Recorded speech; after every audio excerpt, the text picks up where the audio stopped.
Good day, faith friends. Our gospel for today is according to Luke chapter 2, verse 22 to 35.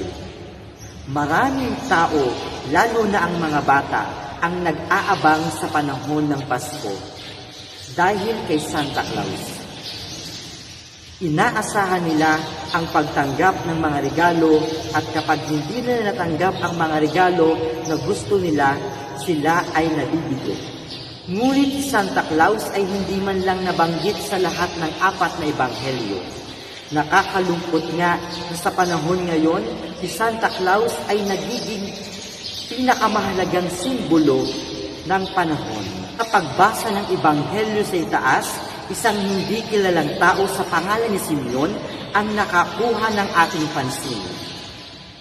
Ang kanyang pisikal o panlipunang paglalarawan ay hindi ibinibigay, ngunit ang kanyang panloob ng mga katangian ay napakalinaw.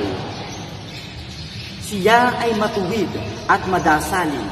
3 beses binanggit sa teksto na kasama niya ang Espiritu Santo, kaya naman masasabi natin na siya ay isang delikadong Hudyo na tapat na naghihintay sa Diyos. Natuparin ang kanyang pangako sa buong buhay niya at tinupad ito ng Diyos. Sapagkat sa katunayan, siya ang Diyos na tumutupad sa kanyang mga pangako.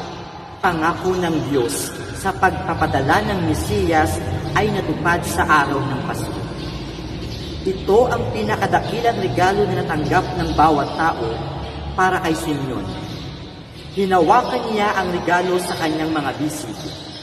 At sa labis na tuwa ay naibulaslas niya ang ilang linya ng magagandang salita ng papuri. Maaaring hindi tayo kasipalad ni Simeon, ngunit hinangad natin si Jesus bilang ang ating pinakadakilang regalo, hindi lamang sa panahon ng Pasko, kundi sa buong taon habang tayo ay nagsasalo-salo at nagsisiyahan. Sa pagpapalitan ng mga regalo, huwag nating kalimutang ang kaloob ng kaligtasan. Sa halip na hintayin ang pagdating ni Santa Claus, maging Santa Claus tayo sa mga dukha at nangangailangan.